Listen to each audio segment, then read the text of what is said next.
ప్రార్థన చేసుకుందామండి. పరిశుద్ధుడైన మా ప్రభా, మహోన్నతుడా, మా ప్రభు అయిన యేసు, మిమ్మల్ని స్తుతిస్తూ ఉన్నాము.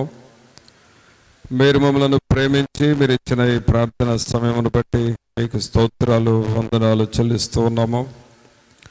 పరిశుద్ధాత్ముడా, మీ పరిశుద్ధాత్మ శక్తిని, మీ ప్రభావమును, మీ వెలుగును మాకు అనుగ్రహించుతున్న దేవుడవు.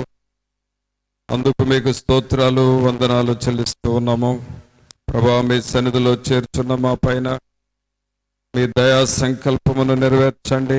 మీ చిత్తములో మమ్మలను నడిపించమని ప్రార్థన చేస్తూ ఉన్నాము.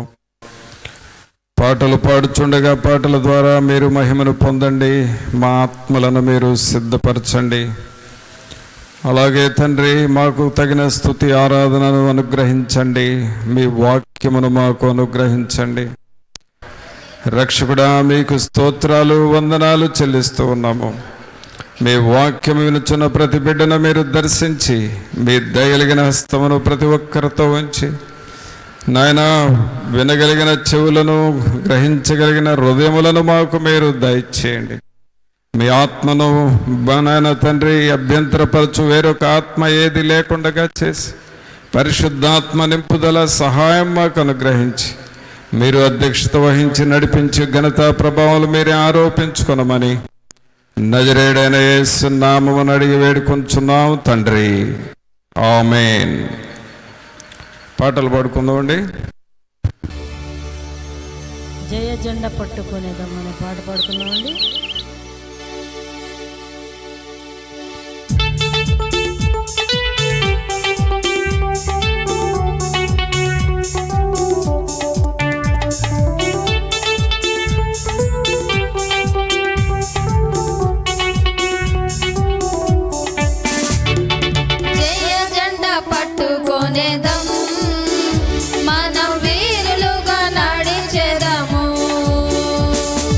జయ జెండా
పరిశుద్ధుడైన మా ప్రభువా, మీకు స్తుతులు, స్తోత్రాలు, వందనాలు చెల్లిస్తూ ఉన్నాము.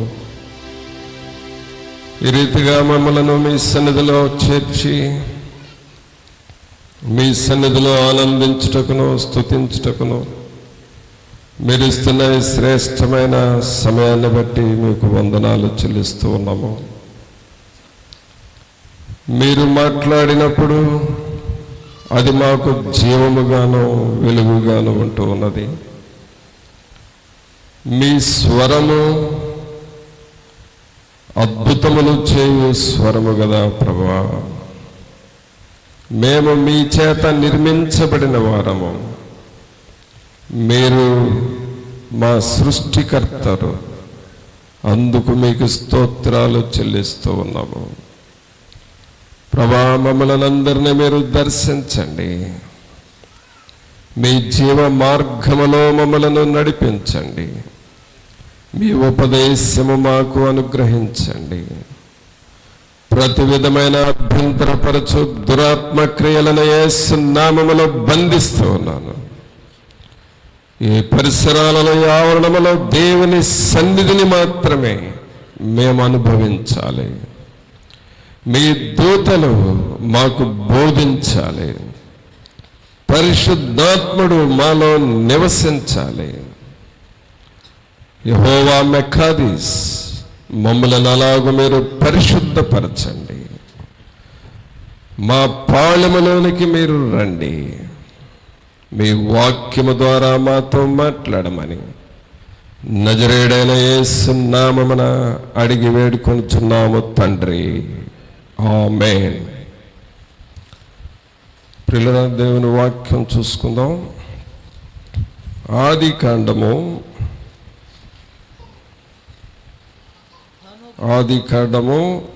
5వ అధ్యాయము 21వ వచనం నుండి. హానోకు 65 ఏండ్లు బ్రతికి మెతూషలను కనెను. హానోకు మెతూషలను కనిన తరువాత 300 ఏండ్లు దేవునితో నడుచు 300 ఏండ్లు దేవునితో నడుచుచు కుమారులను కుమార్తెలను కనెను. హానోకు దినములన్నీ 365 ఏండ్లు హానోకు దేవునితో నడిచిన తరువాత దేవుడు అతని తీసుకొని పోయెను గనుక అతడు లేకపోయెను.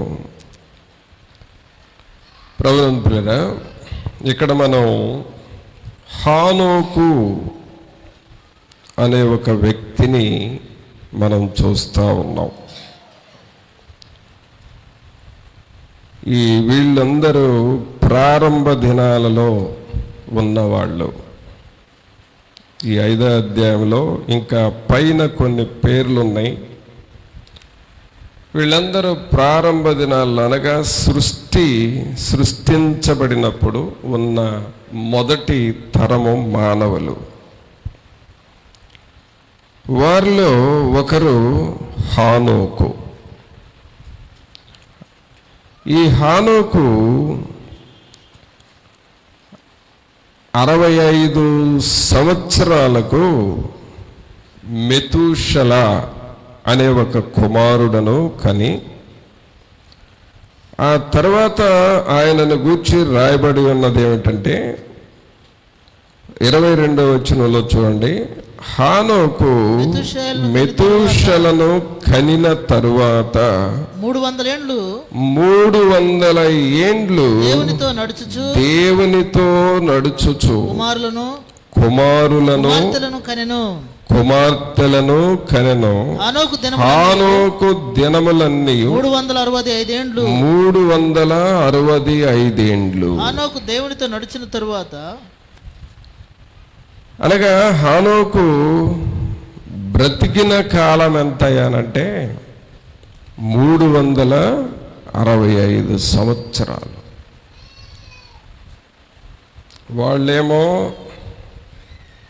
900 సంవత్సరాలు, 800 సంవత్సరాలు, 100 సంవత్సరాలు బ్రతికారు. ఇప్పుడు ఒక 100 అంటే చాలా ఎక్కువ. 100 సంవత్సరాలు ఎవరైనా బ్రతికారు అని తెలిస్తే 100 ఏళ్ళు బ్రతికారండి అని గొప్పగా చెప్పుకుంటాం. ఆ రోజుల్లో వీళ్ళు కొన్ని 100 సంవత్సరాలు. ఈ హానోకు అనే వ్యక్తి కూడా 365 ఏండ్లు బ్రతికాడు. మరి అంత అవకాశం మీకు ఇస్తే దేవుడు మరి ఏం చేస్తారో తెలీదు. ఉన్న 70 సంవత్సరాల్లోనే ఒక 50 సంవత్సరాలు పాపంతోనే పోతుంది జీవితం. ఆ తర్వాత ఏ రోగాలు వచ్చి, ఏ శోధనలో వచ్చి, అప్పుడు యేసయ్య జ్ఞాపకం వచ్చి, ఆ చివరిలో ఒక 10 ఏళ్ళన్నా దేవునికి ఇద్దాంలేనని మారుతున్నారు. కానీ హానోకు అనే వ్యక్తి ఎన్ని 100 సంవత్సరాలు దేవునితో ఉన్నాడు అనంటే 300 సంవత్సరాలు దేవునితో ఉన్నాడండి. ఈయన జీవితాన్ని 2 భాగాలు చేస్తే, ఒకటి 65 సంవత్సరాల వయసు. అప్పుడు ఒక కుమారుని కన్నాడు. తన పేరు మెతూషల. ఆ తర్వాత దేవునితో నడవటం ప్రారంభించాడు. 22వ వచనంలో చూస్తే, హానోకు మెతూషలను కనిన తరువాత 300 ఏండ్లు దేవునితో నడుచుచు. ఎవరితో నడుస్తూ వచ్చాడండి? చెప్పండి, ఎవరితో నడుస్తూ వచ్చాడు? దేవునితో నడుచుచు. తర్వాత ఏమైంది? కుమార్తెలను కనెను. అంటే ఈయనకి చాలామంది కుమారులు ఉన్నారు, చాలామంది కుమార్తెలు ఉన్నారు. అనగా వీళ్ళది పెద్ద కుటుంబము. ఎంత కుటుంబం అనేది వీళ్ళది? పెద్ద కుటుంబం. కుమారులు ఉన్నారు, కుమార్తెలు ఉన్నారు. కుమారులు అనగానే కోడళ్ళు వస్తారు, కుమార్తెలు అనగానే అల్లుళ్ళు వస్తారు. వీళ్ళందరినీ కలిపితే హానోకు కుటుంబము చాలా పెద్ద కుటుంబము. వీళ్ళరా ఇప్పుడు ఒక ప్రశ్న ఏమిటి అనంటే, కుటుంబము పెద్దదైనప్పుడు ప్రార్థన చేయడానికి తీరిక ఉంటుందా? బాధ్యతలు పెరిగినప్పుడు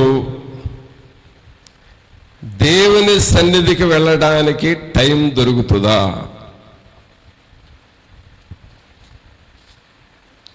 అని మనం ప్రశ్నించుకుంటే దాదాపుగా దేవుని దగ్గరికి వెళ్ళే టైం ఉండదు. ఎందుకంటే ఏ బాధ్యతలు పెరిగినాయి? కుటుంబ కుటుంబ బాధ్యతలు పెరిగినాయి. కుటుంబ బాధ్యతలు పెరిగినాయి. చూడండి, కుటుంబ బాధ్యతలు నీకు పెరిగే కొలదే మనం ఏమవుతామో తెలుసా? వృద్ధాప్యంలోకి వెళతాం. కుటుంబ బాధ్యతలు పెరిగే కొలదే నీ ఆరోగ్యము కూడా తరిగిపోతా ఉంటుంది. అందువలన దేవుని మీదకి అంత తొందరగా మనస్సు రాదు. కానీ హానోకు జీవితాన్ని మనం చూస్తే 300 సంవత్సరాలు ఎవరితో నడిచాడంట? అక్కడ దేవునితో నడుచుచు. చెప్పండి అందరి మాట. ఎవరితో నడిచాడు? దేవునితో నడుచుచు. పిల్లల, ఒక విషయాన్ని మీకు జ్ఞాపకం చేస్తాను. మనం జీవిస్తూ ఉన్న భూమి 2 పనులు చేస్తుంది ప్రతిరోజు. మనం బ్రతుకుతున్న భూమి 2 పనులు చేస్తుంది. ఏమిటి ఆ 2 పనులంటే? ఒకటి, భూమి ప్రతిరోజు తన చుట్టూ తాను తిరుగుతూ ఉంటుంది. తన చుట్టూ తాను తిరుగుతూ ఉంటుంది. అలాగూ రోజుకి ఒక్కసారి తిరుగుతుంది. దీనినే భూభ్రమణము అని అంటాం. భూభ్రమణము. తన చుట్టూ తాను తిరుగుతూ ఉన్నప్పుడు ఒక రోజు అనగా 24 గంటలు పడతా ఉంది. రెండవ పని ఏం చేస్తుందంటే, భూమి సూర్యుని చుట్టూ కూడా తిరుగుతూ ఉంటుంది. దీనినే భూ పరిభ్రమణము అని అంటాం. సూర్యుని చుట్టూ ఎప్పుడు తిరుగుతుందంటే సంవత్సరానికి ఒక్కసారి తిరుగుతుంది. అంటే సూర్యుడికి ఎంత పెద్దవాడో చూడండి. భూమి చుట్టూ ఒక్క రోజులోనే తిరిగితే సూర్యుడి చుట్టూ తిరగడానికి సంవత్సరం పడుతుంది. అనగా 365 రోజులు పడుతుంది. ఈ పనిని భూమి ఎన్నడూ ఆపలేదు. దేవుడు భూమిని సృష్టించిన తరువాత ఈ భూభ్రమణము అనే పని, అనగా తన చుట్టూ తాను తిరగటము. రెండవది భూ పరిభ్రమణము, అనగా సూర్యుని చుట్టూ తిరగటం. ఆ పనిని కూడా ఎన్నడూ ఆపలేదు. ఇవి 2 చేస్తూనే ఉంటది. ఎందుకనగా దేవుడు ఆజ్ఞాపించిన ఆజ్ఞ. భూమి తన చుట్టూ తాను తిరగటము అనేది దేనికి పోలుస్తూ ఉన్నానంటే, భూమి మీద మనం జీవిస్తున్న మనకి ఒక కుటుంబం ఉన్నది. మనకొక కుటుంబం ఉన్నది. అనగా నీ భార్య, నీ భర్త, నీ పిల్లలు, నీ మనవళ్ళు మనవరాళ్ళు, అలాగే నీ బంధువులు, అలాగే నీ బాధ్యతలు, నీ ఉద్యోగం, నీ వ్యాపారం, నీ పొలము, నీవు చేస్తూ ఉన్న పనులు, ఇవన్నీ కూడా నీ సొంతము, అనగా నీ కుటుంబము క్రిందకు వస్తూ ఉన్నాయి. భూమి తన చుట్టూ తాను ఎలాగూ తిరుగుతూ ఉన్నదో అలాగే మానవుడు కూడా తెల్లవారు లేచిన దగ్గర నుండి తన ఇంటి అవసరతల కొరకు, కుటుంబ అవసరతల కొరకు, ఉద్యోగం పనుల మీద, తను చేస్తూ ఉన్న పనుల మీద వాటి చుట్టూ తిరుగుతూ ఉంటారు. లేచిన దగ్గర నుండి వారి పనులు వారు చూసుకుంటా ఉంటారు. ఇది కుటుంబ బాధ్యత అని అంటాం. ఇక భూమి చేస్తున్న రెండవ పని ఏమిటి అని అంటే సూర్యుడు చుట్టూ తిరుగుతూ ఉన్నది. మరి మానవునికి దేవుడిచ్చిన రెండవ పని ఏమిటి అని అంటే నీతి సూర్యుడు మనకు ఒకరు ఉన్నారు. అందరూ చప్పట్లు కొట్టండి. ఎవరున్నారు మనకి? ఎవరున్నారు? నీతి సూర్యుడు మనకున్నాడు. మనం ఏం చేయాలి అనంటే నీతి సూర్యుడు చుట్టూ కూడా తిరుగుతూ ఉండాలి. నీతి సూర్యుడు ఏం చెబుతున్నాడా వింటూ ఉండాలి. నీతి సూర్యుని వెలుగు మన మీద పడుతూ ఉండాలి.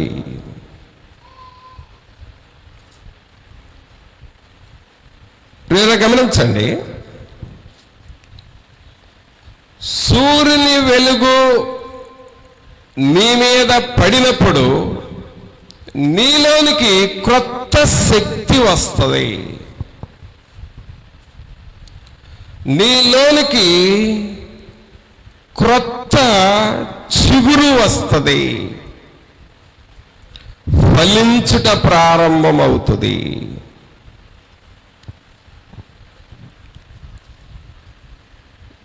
మనము ఈ భూమి వలె తన చుట్టూ తాను తిరుగుతూ ఉన్నట్లుగా మన కుటుంబ బాధ్యతలు మన పనులు మనం చేసుకుంటూ ఉంటూ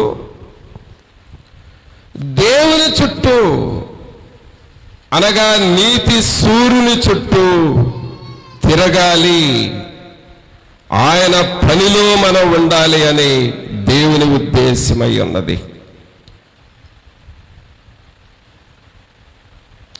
అయితే నీతి సూర్యుడు వైపు మనం తిరుగుతూ ఉన్నప్పుడు, ఆయనను స్తుతిస్తూ ఉన్నప్పుడు ఆయన శక్తి నీకు వస్తుంది. ఆయనను ఆరాధన చేస్తూ ఉన్నప్పుడు దేవుని ఆత్మ నీలోనికి వస్తుంది. ఆయనను ఘనపరచబడుతూ ఉన్నప్పుడు నీవు నూతన పరచబడతా ఉంటావు. ఆయన సన్నిధిలోనూ కనిపెట్టినప్పుడు ఆయన వెలుగు నీలోనికి వస్తూ ఉంటుంది. కానీ ఇక్కడ జరుగుతుంది ఏమిటంటే మన పనిలో మనం మునిగిపోయి మన పనిలో మనము అలాగూ పూర్తిగా నిమగ్నమైపోయినందువలన మనము అలసిపోతున్నాము, అలాగే కృంగిపోతూ ఉన్నాము, అలాగే సమస్యలు కూడా తెచ్చుకుంటూ ఉంటాము. ఎందుకంటే మన సమయమంతా మన చుట్టే తిరుగుతూ ఉంది.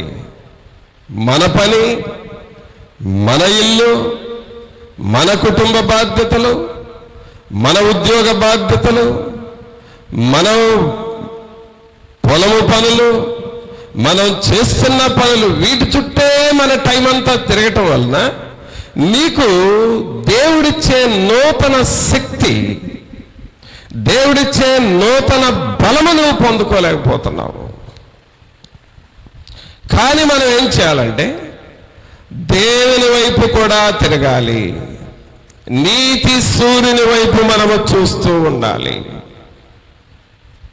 భూమి రెండు పనులు ఎలా చేస్తా ఉందో మనము కూడా అలాగూ చేస్తూ ఉండాలి. అప్పుడు నీతి సూర్యుడు నిన్ను దినదినము నూతన పరుస్తాడు. చూడండి, ఈ లోకము చెట్లు అన్నీ ఆకుపచ్చగా ఉంటున్నాయి అని అంటే దానికి కారణము సూర్యుడి యొక్క కాంతి.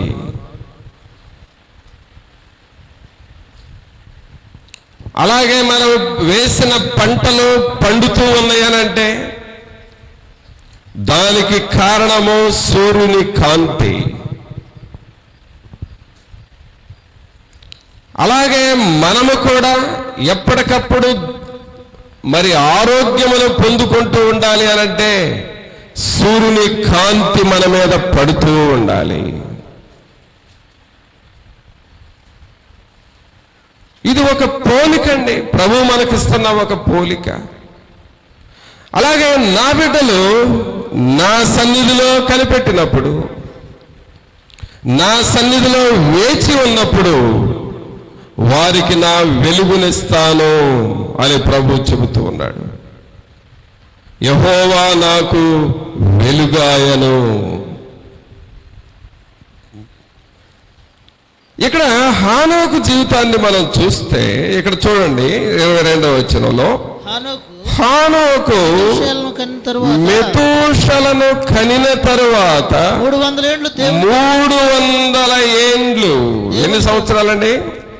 300 ఏండ్లు దేవునితో నడుచుచు. ఎవరితో నడిచాడు? దేవునితో నడిచాడు.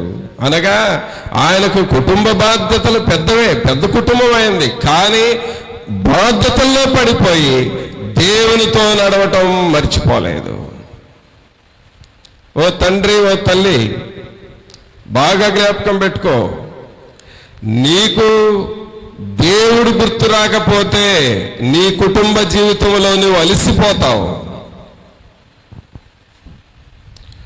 దేవుని వాక్యము నీకు గుర్తు రాకపోతే ఎక్కడో ఒక చోట నీవు దెబ్బతింటావు.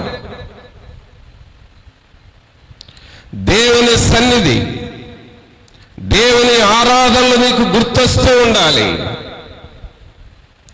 ఆయనను స్తుతించాలి అనే మనస్సు, ఆయనను ఘనపరచాలి అనే మనస్సు, ఆయనను కొనియాడాలి అనే ఆసక్తి నీలో వస్తూ ఉన్నప్పుడు నీ ఆత్మ బలపరచబడి నీకున్న బాధ్యతలు సులభముగా మారిపోతాయి, అలాగే క్షేమముగా మారిపోతాయి. హానోకు జీవితంలో ఉన్న గొప్పతనం ఏమిటంటే, తనకు అనేక పనులు ఉన్నా సరే ఎవరితో నడుస్తూ వచ్చాడండి? దేవునితో నడుచుచు. చెప్పండి అందరూ, దేవునితో నడుచుచు. హానోకు గారిని, అయ్యగారు నీ కుటుంబం పెద్దది కదా, నీకు చాలామంది కుమారులు కుమార్తెలు ఉన్నారు కదా, కోడళ్ళు అల్లుళ్ళు వచ్చారు కదా, మనవాళ్ళు మనవరాళ్ళు వచ్చారు కదా, నువ్వు ప్రార్థన ఎప్పుడు చేసుకుంటున్నావు? నీకు అసలు టైం ఎక్కడ దొరుకుతుందంటే ఆయన ఏమంటాడంటే, నాకు దేవునితో నడవటమే ముఖ్యము, దేవుని సన్నిధిలో కనిపెట్టడమే ముఖ్యం, ప్రభువుతో నడుచుచు. మనం పడతాం కదా, ఆయనతో నడిచేదా, ఆయనతో గడిపెదా, హానోకు వలె సాగెదా. నాకు దేవునితో సాగటమే ముఖ్యము. ప్రభునంతులారా, నీ జీవితంలో ఈ రహస్యాన్ని నువ్వు తెలుసుకోవాలి. ఆయనతో నడవటం నేర్చుకోవాలి. కానీ చాలాసార్లు మన నడక ఎలాగైపోతుందో చూడండి. 2వ పేతురు, మనం ఎవరితో నడుచుకుంటున్నామయ్యానంటే 2వ పేతురు 2వ అధ్యాయము 2వ పేతురు 2వ అధ్యాయము 9వ వచనం చూడండి. భక్తులను శోధనలో నుండి తప్పించుటకును దుర్నీతి పరులను ముఖ్యముగా మలినమైన దురాశ కలిగి శరీరానుసారముగా నడుచుకొనుచు ప్రభుత్వమును నిరాకరించుచు శిక్షలో ఉంచబడిన వారిని తీర్పు దినము వరకు కావలిలో ఉంచుటకును ప్రభువు సమర్థుడు. వీరు తెగువగలవారును స్వేచ్ఛాపరులై మహాత్ములను దూషింప వెరవక ఉన్నారు. కొంతమంది ఎలాగైపోతున్నారయ్యానంటే దుర్నీతి పరులుగా మారుతూ ఉన్నారు. అంటే దుర్నీతితో నడిచేవారుగా అయిపోతున్నారు. అలాగే మలినమైన దురాశ కలిగి శరీరానుసారముగా నడుచుకొనుచు. సోదరుడా సోదరి, బాగా జ్ఞాపకం పెట్టుకో. హానోకుల గురించేమో దేవునితో నడుచుచు అని రాయబడి ఉంది. ఇక్కడ పేతురు గారు ఏమి రాస్తున్నాడంటే శరీరానుసారముగా నడుచుకుంటున్నారు. అంటే ఇద్దరూ నడుచుకుంటున్నారు. హానోకేమో దేవునితో నడుస్తూ ఉన్నాడు. ఈ పేతురు రాస్తున్న ఈ ప్రజలేమో శరీరానుసారులుగా శరీర విషయాల కొరకు నడుచుకుంటా ఉన్నారు. సోదరుడా, యవనస్తుడా, అనరాలా, దేవునితో నడవవలసిన వయస్సుని శరీరానుసారముగా నడవటానికి పెడతా ఉన్నావు. దేవునితో జీవించాల్సిన వయస్సు, నీ నడి వయస్సు అనేది దేవునితో జీవించాల్సిన వయస్సు. ప్రభువు నీకు ఇచ్చిన ఆరోగ్యము దేవుని కొరకు వాడవలసిన సమయము. ప్రభువు మనకిస్తున్న తరుణాలు దేవుని కొరకు జీవించాల్సిన సమయాలు. అయితే దేవునితో నడిచినప్పుడు హానోకు వర్ధిల్లాడు. కానీ ఈ ప్రజలంట ఎలా నడుపుతా వచ్చారు?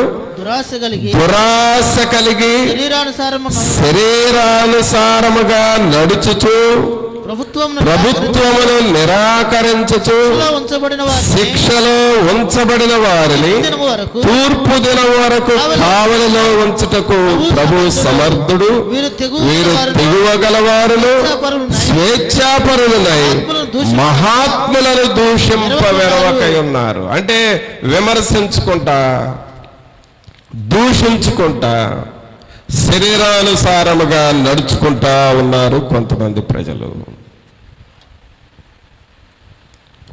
హానోకు దేవునితో నడుచుకుంటా ఉన్నాడు. దేవుని సన్నిధిని కలిగి ఉంటా ఉన్నాడు.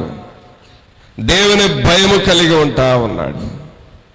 ఇక్కడ ఈ ప్రజలు శరీరానుసారముగా నడుస్తూ ఉన్నారు. దేవుని వాక్యము నీకు చెప్పబడుతూ ఉన్నప్పుడు, దేవుని సేవకుడు నిన్ను హెచ్చరిస్తా ఉన్నప్పుడు, దేవుని వాక్యము సూటిగా నీతో మాట్లాడుతూ ఉన్నప్పుడు నీవు దేవుని వాక్యానికి లోబడాలి. లోబడటంలో ఆశీర్వాదం ఉంది. నువ్వు కష్టపడటంలో ఆశీర్వాదంగా కాదు. ఏ నరుడు తన కష్టము చేత ఆశీర్వాదం తెచ్చుకోలేడు. నీవు దేవుని మాటకు లోబడుట ద్వారా. అందుకనే సామెతల గ్రంథంలో 18వ అధ్యాయము 1వ వచనం చూడండి. సామెతలు 18వ అధ్యాయము 1వ వచనం. వేరుండగోరువాడు స్వేచ్ఛానుసారముగా నడుచువాడు అట్టివాడు లెస్సైన జ్ఞానమునకు విరోధి. వేరుండగోరువాడు అనగా దేవుని వాక్యం విని వాక్యానికి వ్యతిరేకంగా జీవించటం, దేవుని వాక్యాన్ని నేర్చుకుంటూ దేవుని వాక్యానికి వెలుపల జీవించటం, వ్యతిరేకంగా జీవించటం, ఈ జీవితాలు ఎలాంటివంటే వేరుండగోరువారు. వాక్యం ఏం చదువుతున్నాం? వేరుండగోరువాడు స్వేచ్ఛానుసారముగా నడుచువాడు అట్టివాడు లెస్సైన జ్ఞానమునకు విరోధి. కావున మన జీవితంలో నీవు శరీరానుసారముగా నడుచుకోకూడదు. దేవుని వాక్యానికి వ్యతిరేకంగా నువ్వు నడుచుకోకూడదు. దేవుని మాటలకు వ్యతిరేకముగా దూషిస్తూ నువ్వు జీవించకూడదు. నీవు హానోకులాగా దేవునితో నడవటం ప్రారంభించాలి. భూమి సూర్యుడి చుట్టూ ఎలా తిరుగుతుంది అని మనం చెప్పుకున్నామో, అలాగే నీవు నేను నీ కుటుంబము నీతి సూర్యుడు చుట్టూ తిరుగుతూ ఉండాలి. అనగా మన పిల్లలందరూ యేసయ్య అనే నీతి సూర్యుడు చుట్టూ నువ్వు తిరుగుతూ ఉండాలి.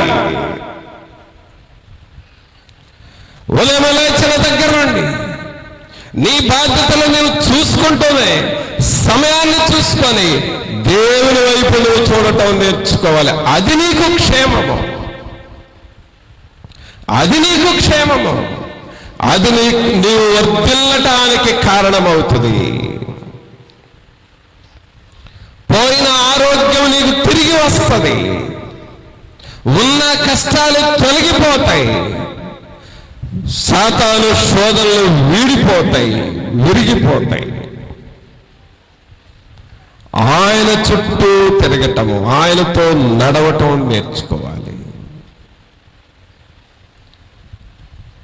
అలాగే ఈయనను గురించి, హానోకును గురించి ఉన్న మరొక సాక్ష్యం ఏమిటి అని అంటే, చూడండి, హెబ్రీయులకు రాసిన పత్రిక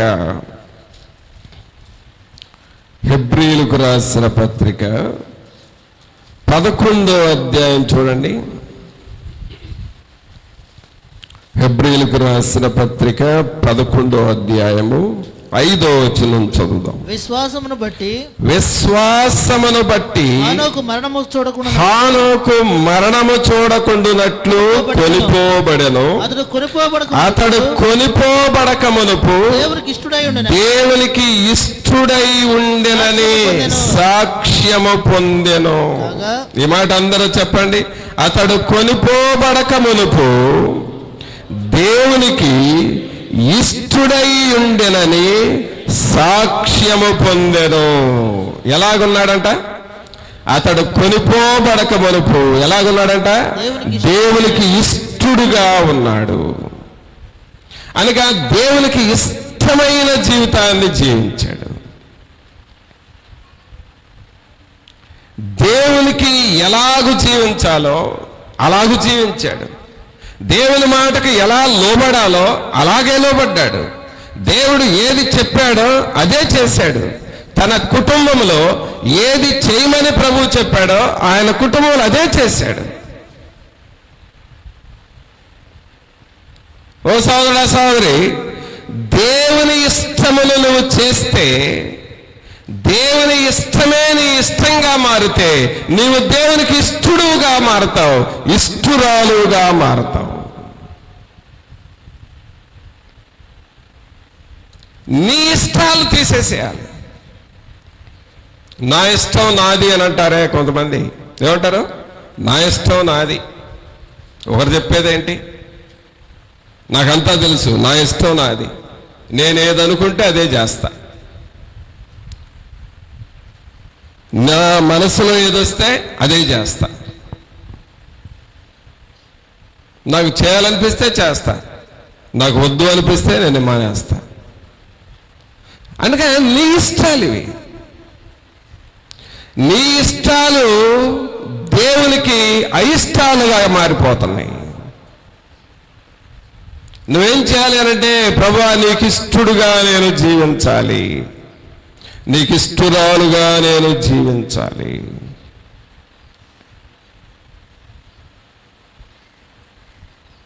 హానోకును గురించి ఇలాంటి సాక్ష్యాన్ని మనం చదువుతున్నామండి. అతడు కొనిపోబడక మునుపు దేవునికి ఇష్టుడై ఉండెనని సాక్ష్యము పొందెను.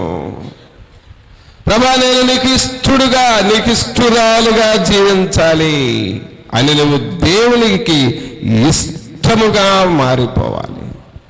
దావీదు జీవితాన్ని చూస్తే దావీదుని గురించి దేవుడు చెప్పిన మాట ఏమిటి? అతడు నా ఇష్టానుసారమైన మనుష్యుడు. అతడు నా ఇష్టానుసారమైన మనుషుడు అనగా నేనేది చెబుతాను అదే చేస్తాను. అలాగే అబ్రహాము గారు దేవునికి ఇష్టడుగా జీవించాడు. ఇంకంతే, ఆయనకంటూ ఏమీ సొంత ఇష్టాలు లేవు, దేవుని ఇష్టమే అబ్రహాం ఇష్టం.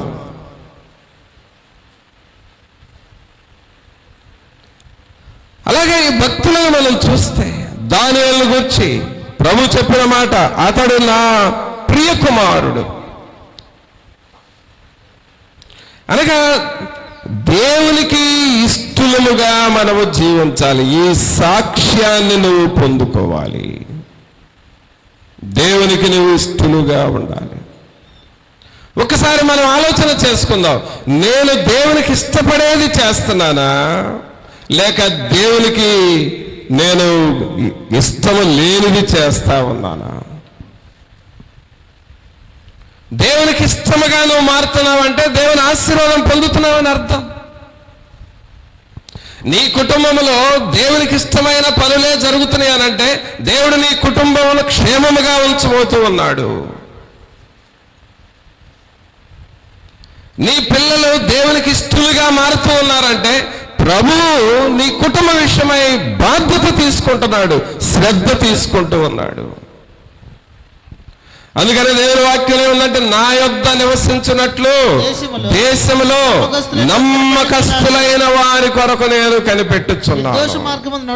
నిర్దోష మార్గమందు నడుచువారు నాకు పరిచారకులగుదురు. దేవునికి ఇష్టముగా నువ్వు మారాలి. దేవునికి ఇష్టంగా మారటం అంటే ఏంటండి? నెహెమ్యా గ్రంథం చూడండి. దేవునికి ఇష్టంగా మారటం అంటే ఏంటో చూద్దాం. నెహెమ్యా గ్రంథము 10వ అధ్యాయము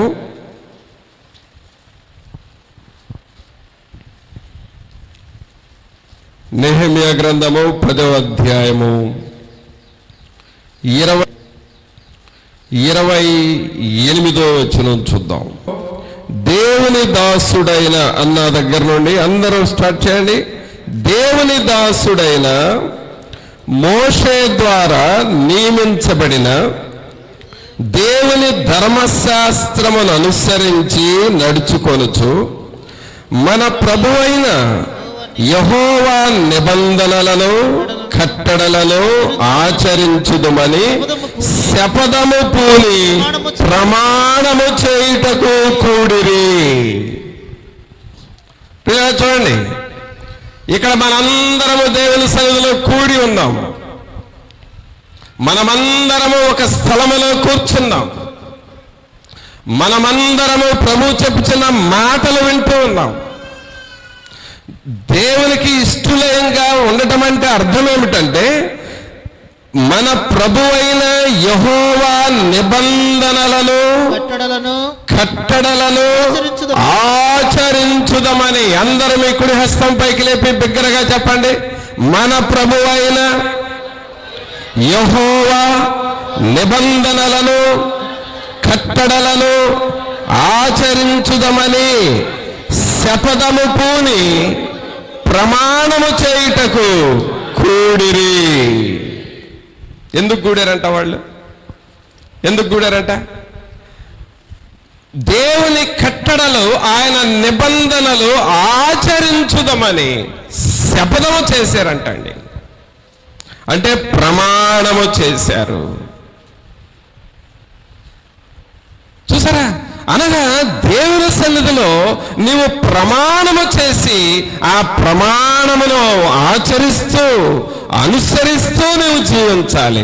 అప్పుడు నువ్వు దేవునికి ఇష్టరాలుగా మారతావు. అంతేగాని వాక్యం వినేసి బైబిల్ ప్రక్కన పెట్టి నీ ఇష్టాలు చేసుకోవటం కాదు. దేవుని వాక్యం విని ప్రార్థన చేసుకొని మరలా మన పనుల్లోకి వెళ్ళిన తర్వాత నీ ఇష్టం వచ్చినట్లుగా మాట్లాడమని కాదు, నీ ఇష్టం వచ్చినట్లుగా జీవించమని కాదు. మనము దేవునికి ఇష్టముగా మారాలంటే హానోకును గురించి ఏం చూస్తున్నాం? అతడు కొనిపోబడక మునుపు దేవునికి ఇష్టడై ఉండెను. మీ పిల్లలు మిమ్మల్ని కొంచెం మానసికంగా బాధ పెడతా ఉంటారు. అప్పుడప్పుడు నువ్వు చెప్పిన మాట వినకపోవటమో అలా చేసినప్పుడు ఆ పిల్లల్ని దండిస్తావు, కొడతావు. చివరికి ఏమంటారు? చాలాసార్లు చెప్పాను నీకు వార్నింగ్, లాస్ట్ వార్నింగ్ ఇస్తున్నా, ఇప్పటికైనా నువ్వు మనసు మార్చుకోవాలి, ఇప్పటికైనా మేము చెప్పిన మాట వినాలి, నువ్వు వింటావా లేదా అని అడుగుతారు. వాళ్ళు ఏమంటారు? మీరు చెప్పినట్టే వింటాను అంటారు. ఒక ప్రమాణం. సోదరుడా, మరి నీ జీవితంలో నీకు ఆపద వచ్చినప్పుడు దేవునితో ప్రమాణం చేసేవే, యేసయ్యా ఈ రోగం నుండి నన్ను కాపాడు, ఈ ఒక్కసారి నన్ను బ్రతికించు, ఇక చూసుకో నేను నీతోనే ఉంటాను, ఇక నుండి నేను నీ సన్నిధిలో నమ్మకంగా ఉంటాను అని ప్రమాణం చేసేవే. ఆ ప్రమాణాన్ని నువ్వు కాపాడుకుంటున్నావా? ఏదో ఆపదలో ఉన్నప్పుడు ఈ ఆపదలో నుండి నన్ను విడిపించు ప్రభువా, నేను నిన్ను మరువను, నేను నిన్ను విడిచిపెట్టను అని దేవునితో ప్రమాణం చేసేవే. ఆ ప్రమాణం ప్రకారం నువ్వు జ్ఞాపకం చేసుకుంటున్నావా? అలాగ నువ్వు జీవిస్తున్నావా? ఈ ఆపదలో పడ్డానయ్యా, ఈ ఒక్కసారి నన్ను కనికరించయ్యా, నన్ను లేవనెత్తయ్యా, నేను ఇక లోకం వైపు చూడను, నీ వైపే చూస్తాను అని తీర్మానం చేసేవే. ఆపదలో ఆ ప్రమాణం ప్రకారం నువ్వు జీవిస్తున్నావా?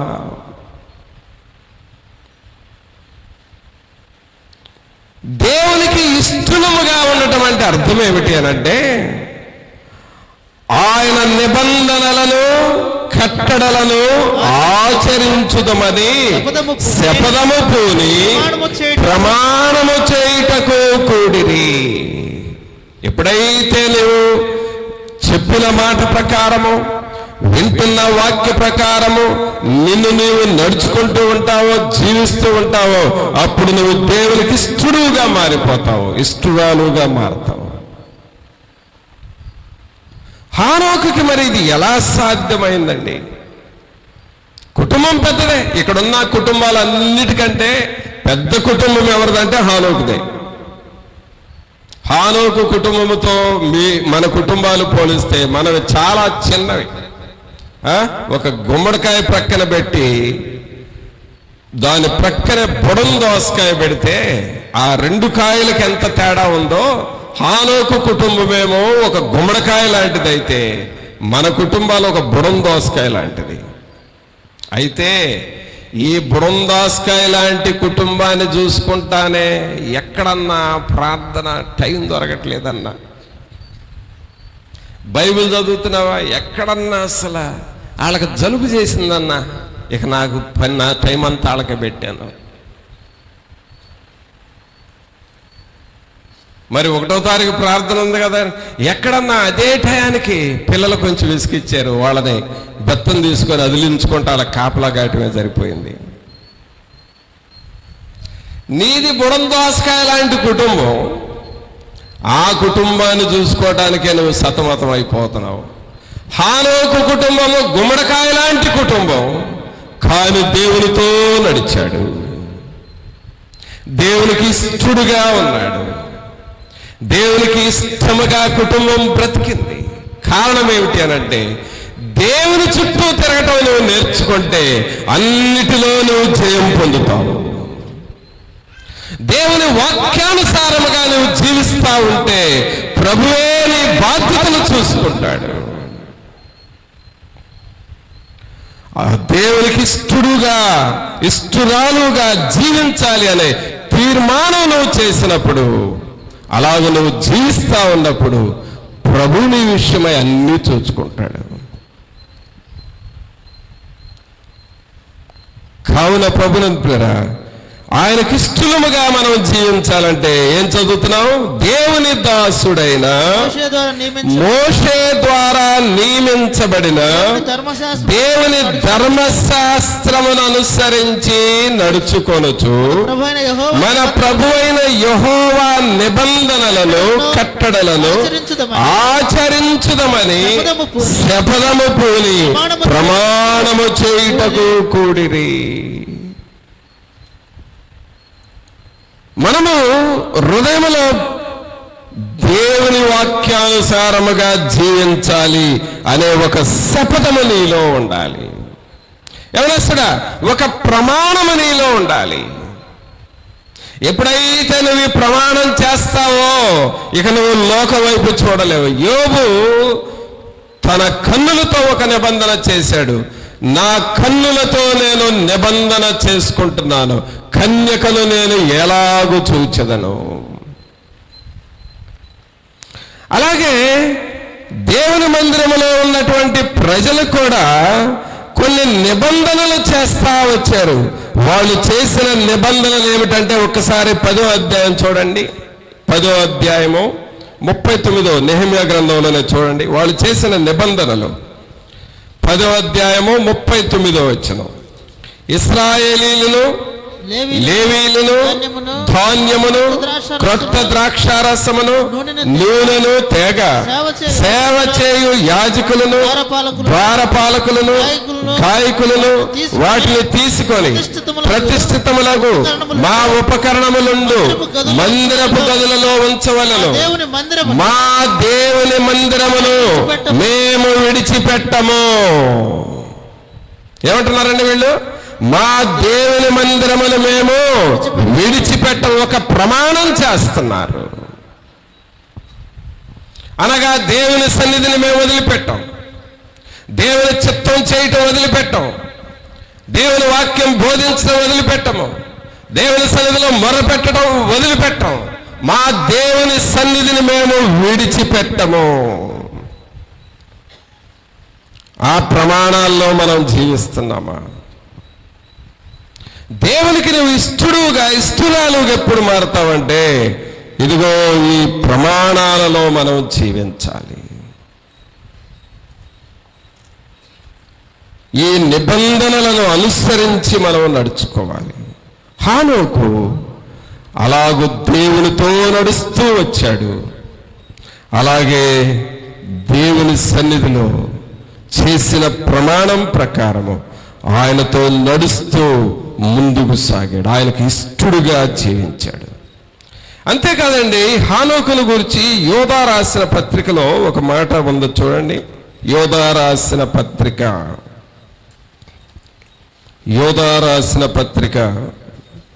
14వ వచనం చదువుదాం. 14-15 వచనం. ఆదాము మొదలుకొని 7వ వాడైన హానోకు కూడా. చూసారా ఇక్కడ? ఆదాము మొదలుకొని 7వ వాడైన హానోకు కూడా. అంటే హానోకు ఏ రేంజ్, ఏ స్థాయికి వెళ్ళాడు అని అంటే, వీరిని గూర్చి ప్రవచించి ఇట్లనను, ఇదిగో అందరికీ తీర్పు తీర్చుటకును. యేసుక్రీస్తు ప్రభు 2వ రాకడలో వచ్చి అందరికి తీర్పు తీరుస్తాడు. చూడు, ఆ తీర్పు తీర్చే వారిలో హానోకు కూడా ఉంటాడంటండి. ఆయన చూడండి, దేవుడు ఎంత స్థాయిలో పెడుతున్నాడంటే, ఇదిగో అందరికీ తీర్పు తీర్చుటకును వారిలో భక్తిహీనులందరూ భక్తిహీనముగా చేసిన వారి భక్తిహీన క్రియలన్నిటిని గూర్చి భక్తిహీనులనైన పాపులు తనకు విరోధముగా చెప్పిన కఠినమైన మాటలన్నిటిని గూర్చి వారిని ఒప్పించుటకును ప్రభు తన వేవేల పరిశుద్ధుల పరివారముతో వచ్చెను. అనగా దేవుడు భూమి మీద మనుషులకు తీర్పు తీర్చే సమయంలో వేవేల పరిశుద్ధుల దూతలతో వస్తూ ఉంటాడు. ఆ దూతలతో వచ్చినప్పుడు హానోకు కూడా వారిలో ఉంటాడంటండి. హానోకు కూడా మనకు తీర్పు తీర్చడానికి రాబోతా ఉన్నాడు. హానోకు ఈ భూమి మీద మనుషులను ఒప్పింపజేయడానికి, తీర్పు తీర్చటానికి వేవేల పరిశుద్ధులతో కలిసి వస్తూ ఉన్నాడు. అనగా దేవునితో నడవటం అనే ఒక చిన్న పనిని నువ్వు ప్రారంభిస్తే నీవు ఏ స్థాయికి వెళుతున్నావంటే వేవేల పరిశుద్ధులతో నీవు ఉండబోతూ ఉన్నావు. చప్పట్లు కొట్టండి ఒకసారి అందరూ.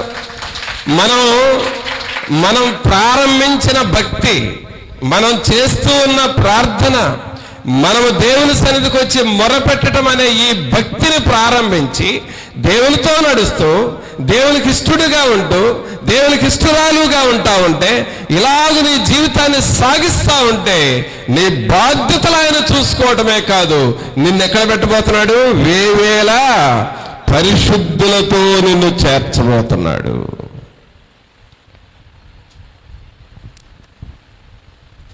ఒకసారి ఆలోచన చేయండి, శరీరానుసారముగా నడిచిన వారు ఏమైపోతారు, దేవునితో నడిచిన వారు ఏమవుతున్నారు? ఎంత వ్యత్యాసం ఉందో ఆలోచన చేయండి. సోదరుడా సహోదరి, ఈ మర్మము నీవు గుర్తెరగాలి. దేవునితో నువ్వు నడవటం ప్రారంభించాలి. ఎన్ని బాధ్యతలు ఉన్నా సరే, నీ నెత్తి మీద ఎంత బరువు ఉన్నా సరే, ఆయనను స్తుతించటము, ఆయనతో నడవటం అనేది ప్రాముఖ్యమైనది. అలాగే రెండవ అంశంగా నీవు దేవునికి ఇష్టడుగా ఉండాలి. కొనిపోబడక మునుపు అతడు యెహోవాకు ఇష్టడుగా ఉన్నాడు. అలాగే మూడవదిగా మనం చూస్తున్నాం, వేవేల పరిశుద్ధుల పరివారముతో తీర్పు తీర్చటానికి న్యాయాధిపతి అయిన దేవుడు హానోకును తీసుకుని వస్తూ ఉన్నాడు. మరి మన జీవితాల్లో ఇలాగూ దేవుని కొరకు జీవించాలి అనే ఆశలు నీలో ఉంటా ఉన్నాయా? అతని మనసంతా కూడా దేవునితో నడవటం, అతని మనసంతా కూడా దేవునితో జీవించటం. అందుకనే దేవుని వాక్యంలో మొదటి వాక్యాన్ని మనం ఏం చదువుతున్నాం చూడండి. 5వ అధ్యాయము, ఆదికాండము 5వ అధ్యాయము మొదటిగా చదువుకున్న వాక్య భాగాన్ని చూద్దాం. హానోకు మెతూషలను కనిన తరువాత 300 ఏండ్లు దేవునితో నడుచుచు కుమారులను కుమార్తెలను కనెను. హానోకు దినములన్నీ 365 ఏండ్లు. హానోకు దేవునితో నడిచిన తరువాత దేవుడు అతను తీసుకొని పోయాడు. హానోకి మరణం లేదండి. ఇంకా ఆయన చనిపోవటం, సమాధి చేయటం ఇవన్నీ ఏమి లేవు. బైబిల్లో ఇద్దరు ఉన్నారు ఇలాగ మరణము చూడకుండా వెళ్ళిన వారు. ఒకరు హానోకు, రెండవవారు ఏలియా. దేవుడు వీరి పట్ల ప్రత్యేకమైన ఉద్దేశం ఉంది. వీరు దేవునితో నడిచిన ప్రజలు, వీరు దేవునికి ఇష్టలుగా ఉన్న ప్రజలు, వీరు దేవుని మహిమపరిచిన ప్రజలు, అలాగే అన్నిటికంటే కూడా దేవునిని ఘనముగా సేవించిన ప్రజలు. అందువల్ల దేవుడు అతన్ని తీసుకొని పోయాను. ఎక్కడికి తీసుకొని పోయాడంటే దేవునితో ఉండటానికి. అందుకనే హానోకు అంటే అర్థం ఏమిటి అని చూస్తే ప్రతిష్టత అని అర్థం వస్తుంది. ప్రతిష్టత, డెడికేషన్. సోదరుడా సోదరి, హానోకు దేవునికి తన జీవితాన్ని తాను ప్రతిష్ఠిత చేసుకున్నాడు. ఏమని ప్రతిష్ఠిత చేసుకున్నాడు? నాకు కుటుంబ బాధ్యతలు ఎన్ని ఉన్నా సరే నేను దేవునితో నడవాలి. ప్రతిష్ఠిత చేసుకున్నాడు. అలాగే ఈ లోకంలో నుండి నేను ఏదో ఒక రోజున పరలోకానికి వెళ్తాను, ఈ లోపుగా నేను దేవునికి ఇష్టడుగా బ్రతకాలి అని ప్రతిష్ఠిత చేసుకున్నాడు. అలాగే దేవుని దూతల సమూహములో నేను జీవించాలి అని తనను తాను దేవునికి ప్రతిష్ఠిత చేసుకున్నాడు. ఎప్పుడైతే నువ్వు దేవునికి నిన్ను నువ్వు ప్రతిష్ఠిత చేసుకుంటావో నీ జీవితంలో గొప్ప ఆశీర్వాదాలు పెళ్ళుకి వస్తా ఉంటాయి. ఇంకా ఏమి ఆలోచించిన అవసరం లేదు. నీ మాటల్లో కానీ నీ క్రియల్లో కానీ నేను దేవునితో నడవాలి అనే ఒక తీర్మానం, వాక్యానుసారముగా నడవాలి అనే తీర్మానం. ఇశ్రాయేలు ప్రజలు మేము మా దేవుని మందిరమును విడిచిపెట్టము అని ఒక శపథం చేశారు, ఒక తీర్మానం చేశారు. అలాగే నేను కొనిపోబడక మునుపు యెహోవాకు ఇష్టడుగా జీవించాలి ఒక తీర్మానం చేశారు. హానోకు అలాగూ దేవునికి ఇష్టడుగా జీవించి సకల పరిశుద్ధులతో కలిసి జీవించాడు. సోదరుడా సహోదరి, మన జీవితాల సంగతి ఏమిటి? నిన్ను నువ్వు ఆలోచన చేసుకుంటున్నావా? ప్రభు నీ పట్ల ఒక ప్రణాళిక ఉన్నది, ఒక గొప్ప ఉద్దేశం ఉన్నది. నీ ఇష్టాలు ప్రక్కన పెట్టి దేవుని ఇష్టంలోనికి రావాలి. శరీరానుసారముగా నడవటం వదిలేసి దేవునికి అనుకూలముగా నడవాలి.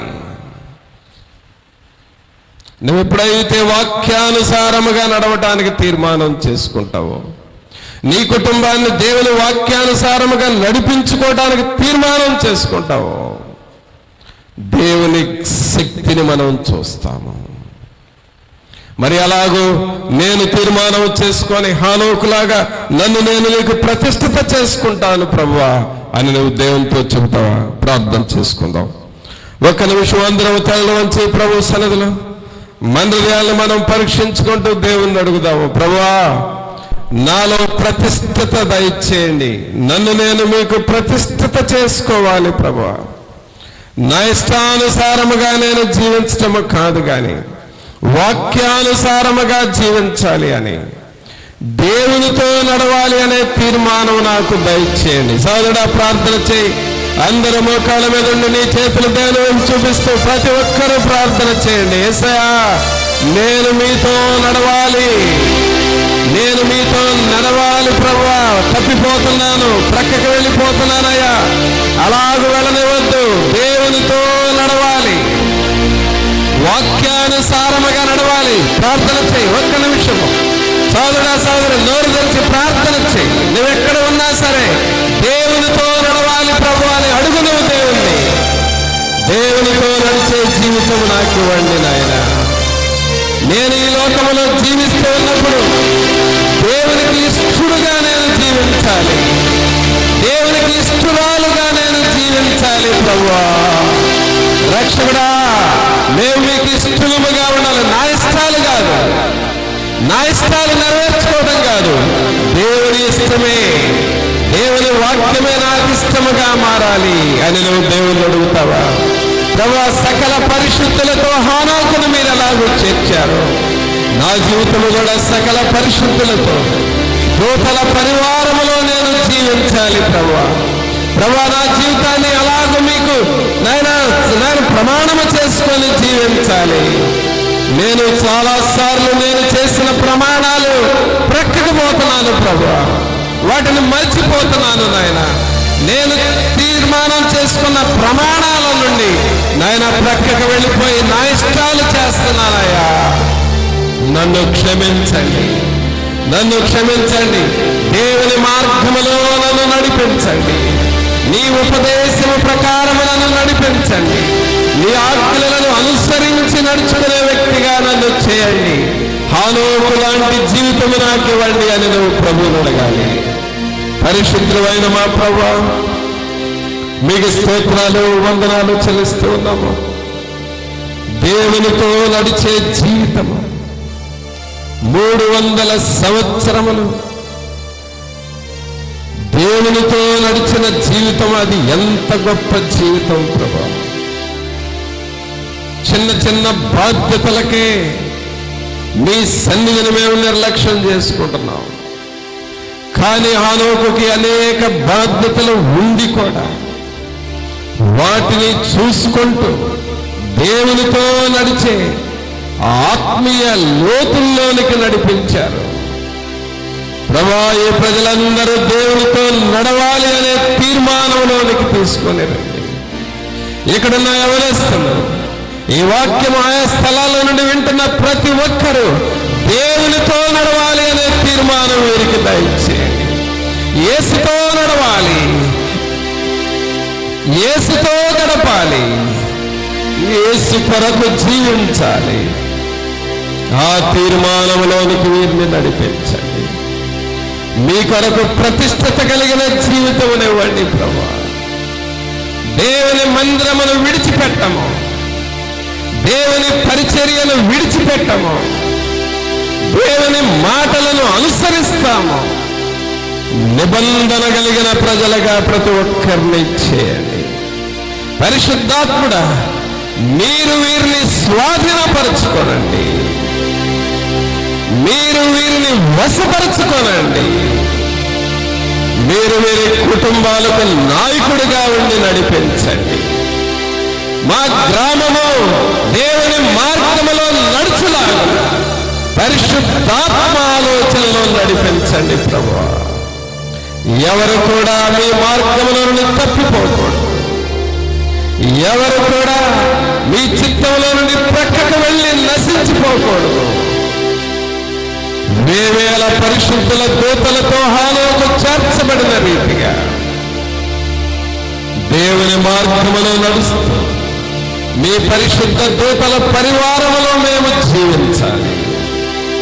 అట్టివారిగా ప్రతి ఒక్కరిని మీరు చేయండి. ఈ మాటలు మీ హృదయంలో నిలవాలి, నాటబడాలి, ఎదగాలి, ఫలించాలి. అట్టి కృపను ప్రతి ఒక్కరికి అనుగ్రహించమని నజరేయుడైన యేసు నామమున అడిగి వేడుకొనుచున్నాము తండ్రి. ఆమేన్.